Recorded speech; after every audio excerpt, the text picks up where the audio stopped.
Good evening, everyone. Hello and welcome to A Course in Miracles discussion, followed by Chanting for Change. I'm Teri Angel here with my co-host Karen Palmer. Hi, Karen. Hi. And we have a beautiful family in to discuss the lesson tonight, which is lesson number 12.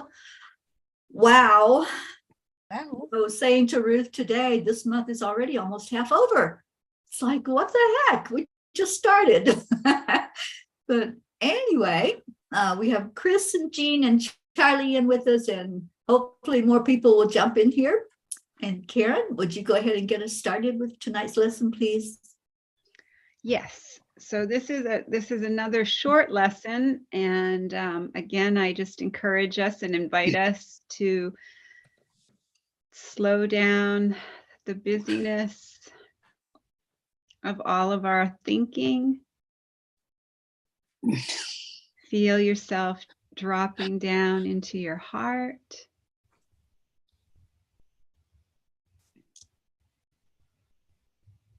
Feel that ease of just being right here.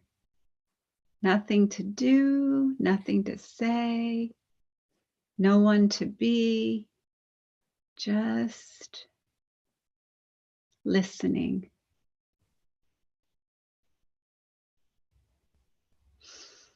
Tolerance for pain may be high, but it is not without limit.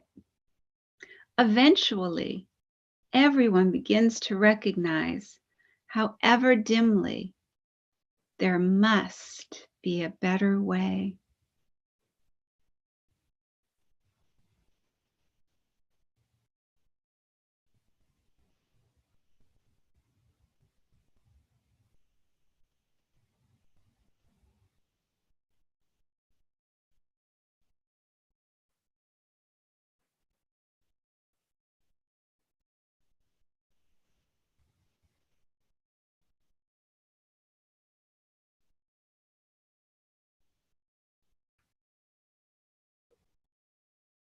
I bring that sentence into my awareness so many times during the day, and I remind myself of the conversation that Bill and Helen, who were together when they were receiving these messages, when they were arguing and they were trying to figure out how can we all get along. And this was the message. There must be a better way. That's how the Course in Miracles came about.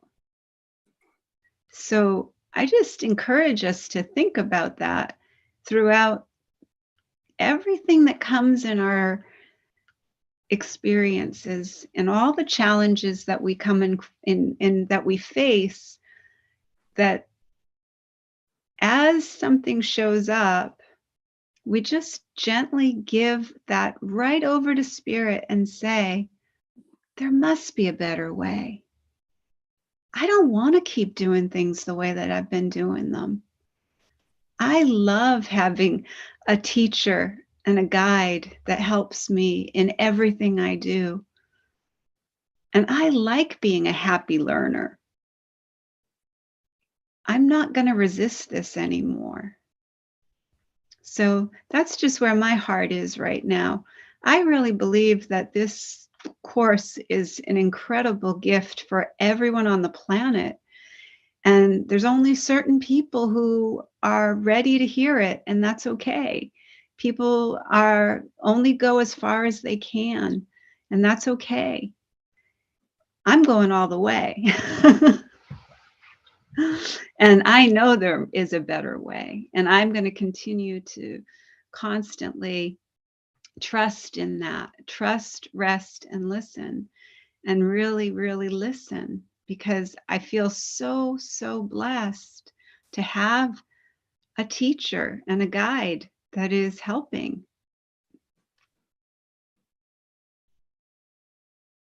Beautiful, Karen. And you know, I've said those words many times. There must be a better way. And when we do that, it's almost like we send our brain out on assignment, because our brain then says, oh, let me see if I can find one. So I love that that was the impetus for A Course in Miracles to be downloaded to Helen. It's like, here you go. There is a better way. It's for humans to get out of their own way and to get back to basics and back to what's real inside, and that is love. It's the only thing there is. And that's really what the Course is teaching us, how to find that is the reality. It's just love. So yeah, I love this lesson too. So do we want to talk about the homework before we talk about lesson 12? Did anybody do your homework? Jean did. You're muted though, honey. Okay, can you hear me? Mhm. Okay. This was the first time that, you know how Pam says that it may sound silly and ridiculous to you, but just do it. I think this was the first time I felt like it was kind of silly. I kept doing it and I kept, well, what am I don't understand what I'm supposed to exactly learn from this, because I had already realized that, you know, these things were not really what they looked like. They were what I put the meaning on. So you know, I'm kind of anxious to go into the next lesson and see, you know, what that's going to be about. I mean, I do understand there was a purpose for it, but it did seem a little silly after all the things we've done. I'm sorry. That's the first time I've said anything negative. So Well, that Silly wasn't negative. no, that was your truth. Yeah, it's nothing to be sorry about. It's your perspective. Yeah. I'm defective. All perspectives are welcome here. Yes. Oh, I thought she said I was defective. And I said, well, yeah, I know I'm defective, but No. Cancel, clear, delete that. All perspectives. All I- perspectives are welcome I heard here. wrong.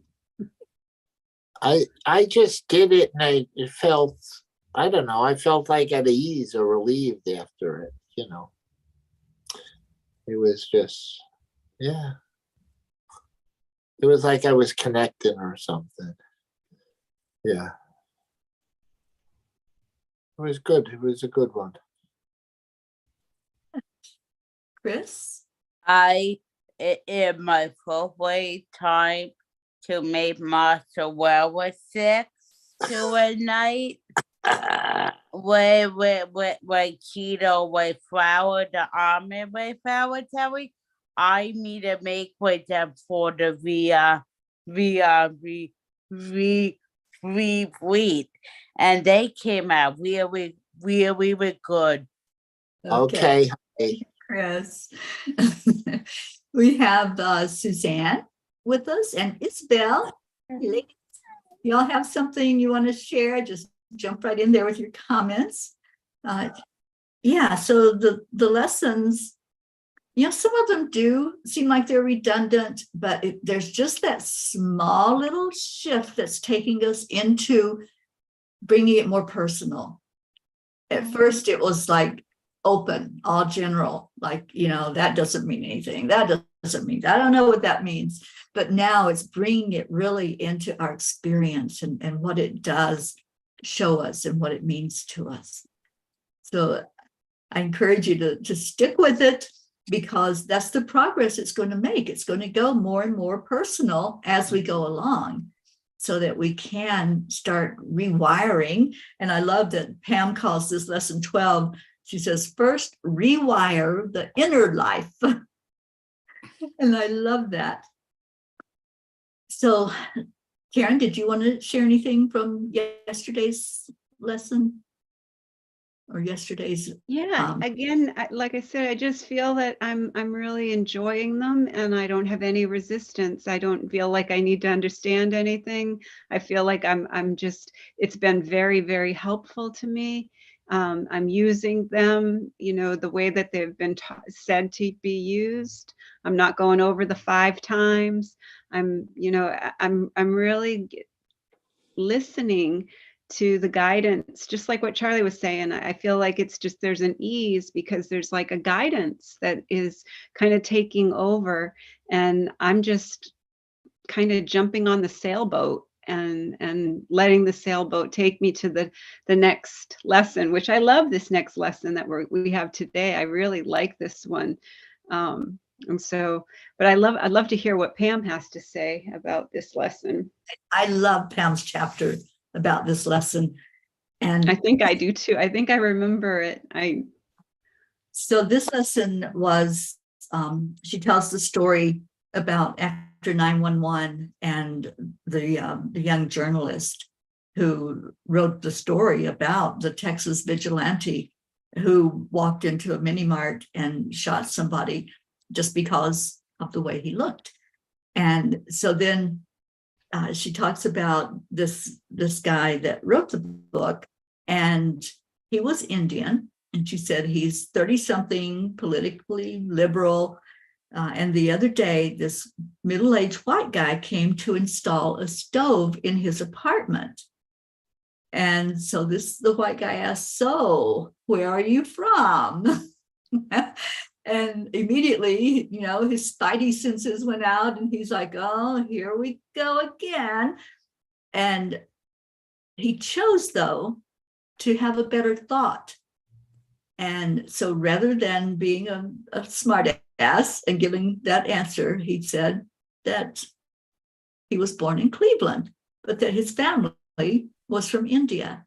And the guy that was there to install the stove just had this wonderful response about having a family member and an in-law that was from India, and how she had changed that family's life with her beliefs and her acceptance and her joy. So the moral of that story is you just never know. Don't jump to the worst possible scenario. Don't think, I'm going to see this, I'm going to put my meaning. What does the lesson say? I don't have it in front of me now, but instead of giving it our meaningless thought of what we think it's going to be, you may be pleasantly surprised if you just step back and say, my meaningless thoughts, they don't mean anything, and I'm going to just go into this with an open heart, whatever the situation is. So I love the spin that she put on it, and how she brings it down to like an everyday thing. We all encounter people that are different from us and don't have those preconceived ideas that everybody is prejudiced, or everybody is racist, or everybody wants to kill you, whatever your preconceived notion might be. And just let it unfold. Let the miracle happen. That's what I see with this. That when we can let go of those meaningless thoughts that we assign to it, we can be open to receive the miracle. So I loved her teaching, Karen. I just loved how she just brings it all down to earth. And that's Pam. She's very down to earth. Okay, so we want to hear the lesson for lesson number 12. Let's do it. All right. Yeah. I am upset because I see a meaningless world. The importance of this idea lies in the fact that it contains a correction for a major perceptual distortion. You think that what upsets you is a frightening world, or a sad world, or a violent world, or an insane world. All these attributes are given it by you. The world is meaningless itself. These exercises are done with eyes open. Look around you, this time quite slowly. Try to pace yourself so that the slow shifting of your glance from one thing to another involves a fairly constant time interval. Do not allow the time of the shift to become markedly longer or shorter, but try instead to keep a measured, even tempo throughout. What you see does not matter. You teach yourself this as you give whatever your glance rests on equal attention and equal time. This is a beginning step in learning to give them all equal value. As you look about yourself, as you look about you, say to yourself, I think I see a fearful world, a dangerous world, a hostile world, a sad world, crazy world, a wicked world, and so on, using whatever descriptive terms happen to occur to you. If terms which seem positive rather than negative occur to you, include them. For example, you might think, I see a good world, or I see a satisfying world. If such terms occur to you, use them along with the rest. You may not yet understand why these nice adjectives belong in these exercises, but remember that a good world implies that a bad world and a satisfying world implies an unsatisfying world. All terms which cross your mind are suitable subjects for today. For today's exercise, their seeming quality does not matter.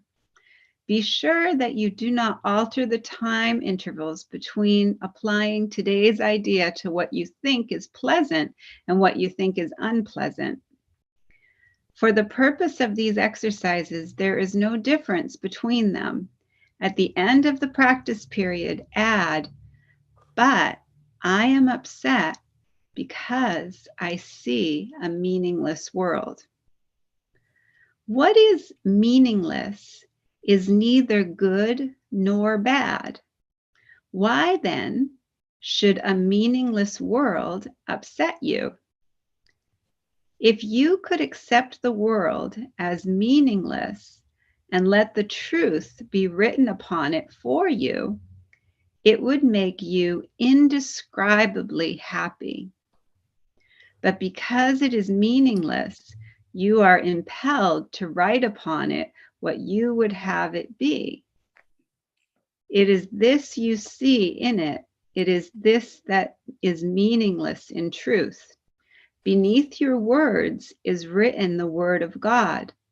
The truth upsets you now, but when your words have been erased, you will see His word. This is the ultimate purpose of these exercises. 3 or 4 times is enough for practicing the idea for today, nor should the practice periods exceed a minute. You may find even this too long. Terminate the exercises whenever you experience a sense of strain.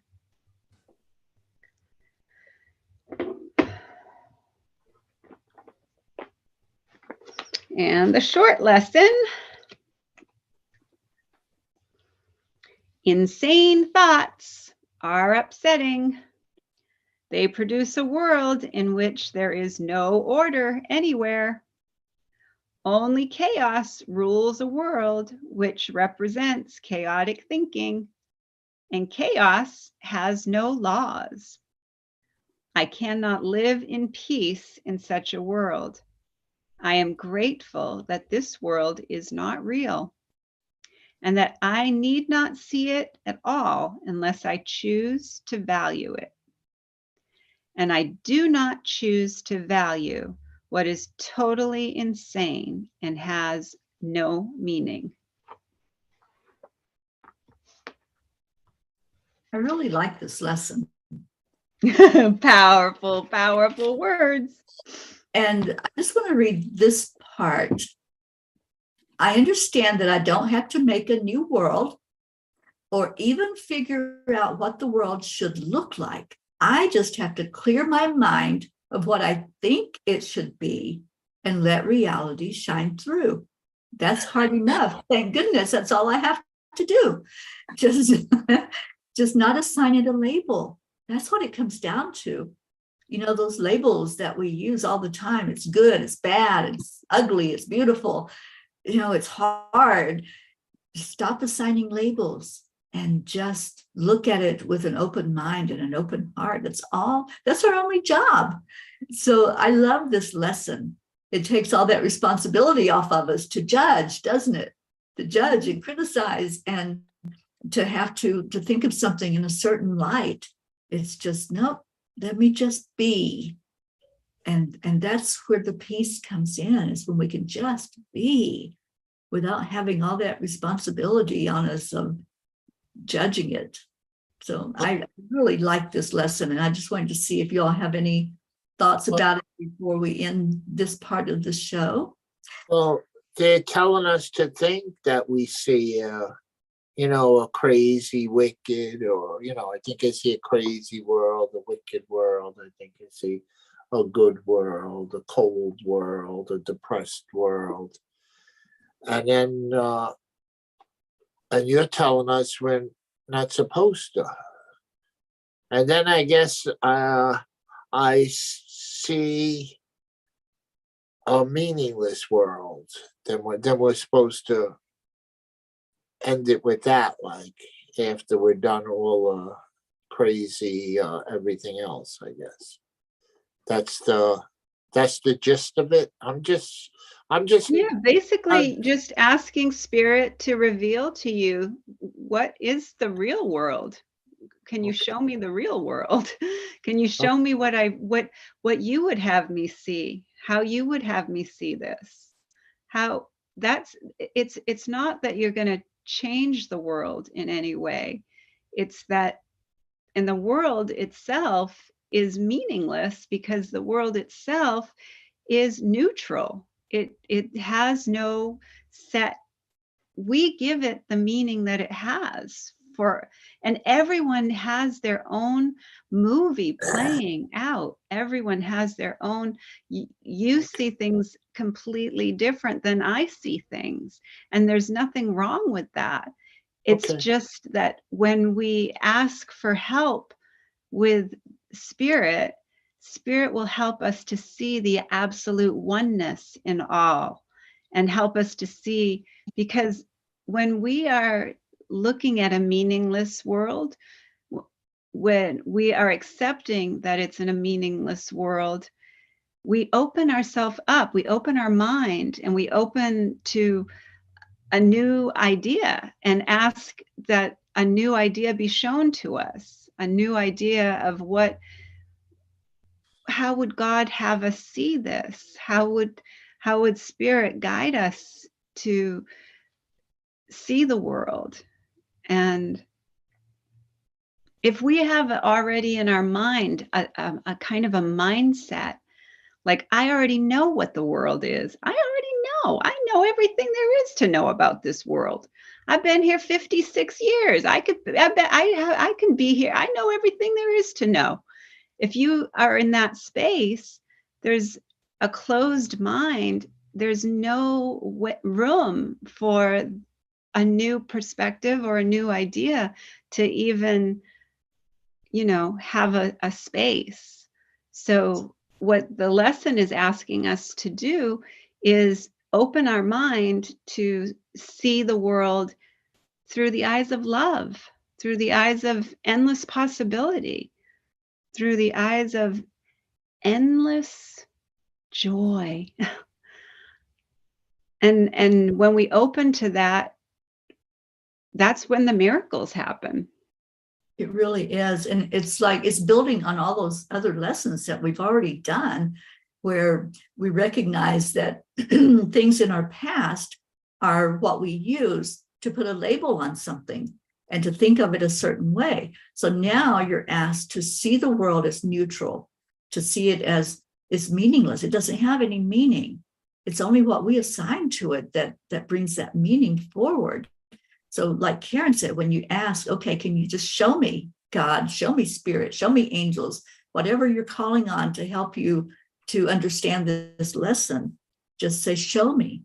Yeah, and like Suzanne says, I just let go and float along.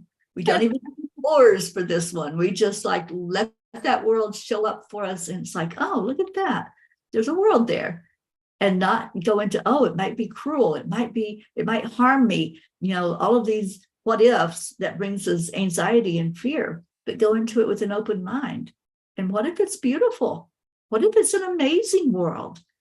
So just be open. And That last part you read, which book did you read it out of? I like the way you said it. yeah, It's just a little, it's Sparkle. just, Is it the that's sparkle? from the sparkly edition. That is the one that I talked to you about. That's the little one. I don't know. It was the one that I read. that you Oh. read. Yeah, Yeah. this is a study on A Course in Miracles that I'm doing along with the books that I'm reading. And so that it's just a different way of explaining it, I think, even more fully. And I I love, like the way it was said. yeah, I loved how they talked about this. Is that a book we can get? It's not a book, it's just a study guide. Oh, okay. Yeah, it's from a place called Pathways of Light, Lesson Insights. Okay. Yeah, so I draw on that. I just want to say I had John Thaddeus Fiore real quick. Hi, John. Hi, John. I The motto of man. Go ahead, Jean. I have to say one thing. When we say it's a meaningless world, that to me is kind of negative. I liked what Karen said, it being neutral. Neutral sounds better because meaningless to me seems negative. You know, oh, that's meaningless to me is like negative. So I like the way you said neutral. Yeah, that I think that's Words are all just symbols. They're Just you know, some words you're gonna say, Word. oh, I like how she said that, and then some words you're gonna say, I don't like that. But that's all your conditioning. That's all your programming. You know, Of course it is. Yeah. if we like it or if we don't like it. That's why I'm just, if it comes up, you know, that you find that you like it or you don't like it, you know, just be neutral to yourself. Like just say, I don't really, you know, I had the hardest time with the word God for the longest time. I had the hardest time with the word God and the word Father because of my upbringing and because of my programming and because of my, and I had to, that was the false self. That was never the true self. And so you have to ask yourself, who is upset by the word meaningless? Me? Yes. I think that that's why I said that in the future, we won't even use words because words are horrible. The words they get us very, very, very confused as humans. If you are communicating or you're with someone, the feelings are going to be given to us of what they mean, what they want, without using words like you say that we have put meaning on in certain different ways. And then that goes right with, it's a meaningless world. Just look at it as I haven't put any meaning on it. I haven't given it an assigned label. It's neutral. That's really what we're talking about. Neutral. Right. I like neutral. Yeah, me too. Okay, so we're out of time. Hello to Tamara Collins. Thank you for being here. And Joanne Castrillo. Hi, everyone. All right. Well, what a discussion tonight. I can't wait to see what happens when you all do this exercise. And just when you say that, meaningless. Just know that that's what it's trying to portray. Change it to neutral, to your, change wanna the use word to neutral. neutral. I used to change the word God to love all the time and kindness. That's And I sweet. used to change the word, just change the word to whatever word feels good to you. Yeah. It's just a symbol. Yep. There's no Mhm. right or wrong way. There's no right or that's- wrong. there's Wrong. Just there's a no right or symbol. wrong. Yeah. All right. So we do have to get on with our chanting. Thank you, everyone who came in. Love you so much. Thank you for coming to the discussion. I'm going to turn the live stream off of the groups. So Karen, if you would start talking about our first Yeah, chant that we're so going our to first chant we're going to do is Om Gam Ganapataye Namaha. And we will do that 3 times slow. And then we'll do 108 times all together as our beautiful family. Beautiful Auntie Jean will let us know when we get to that magic number. And then beautiful Teri Angel will lead us in a short meditation on freedom. And then we'll go into our second chant. So we declare that all obstacles be removed. Om Gam Ganapataye Namaha. We declare that all barriers, conflicts, and violence be removed. Om Gam Ganapataye Namaha. We declare that all illusions and illness be removed. Om Gam Ganapataye Namaha. Om Gam Ganapataye Namaha. Om Gam Ganapataye Namaha. Om Gam Ganapataye Namaha. Om Gam Ganapataye Namaha.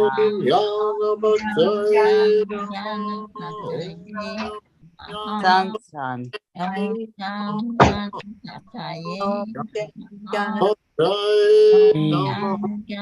Kana. Om Gam Ganapataye Namaha. Om Gam Ganapataye Namaha. Om Gam Ganapataye Namaha. Om Gam Ganapataye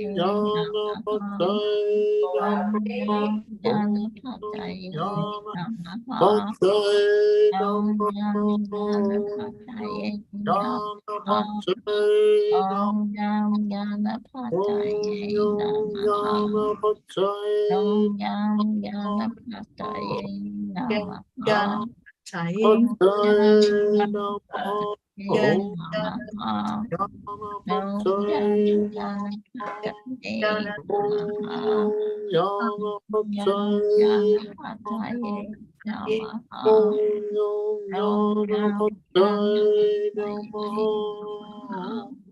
Om Gam Ganapataye Namaha. Om Gam Ganapataye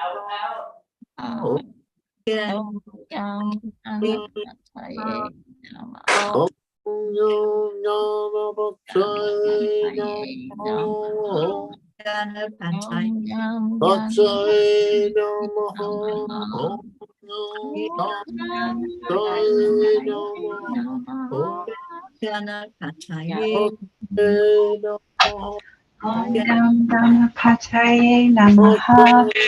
Om Gam Ganapataye Namaha. Om Gam Ganapataye Namaha. Om Gam Ganapataye Namaha. Om Gam Ganapataye Namaha. Om Gam Ganapataye Namaha. Om Gam Ganapataye Namaha.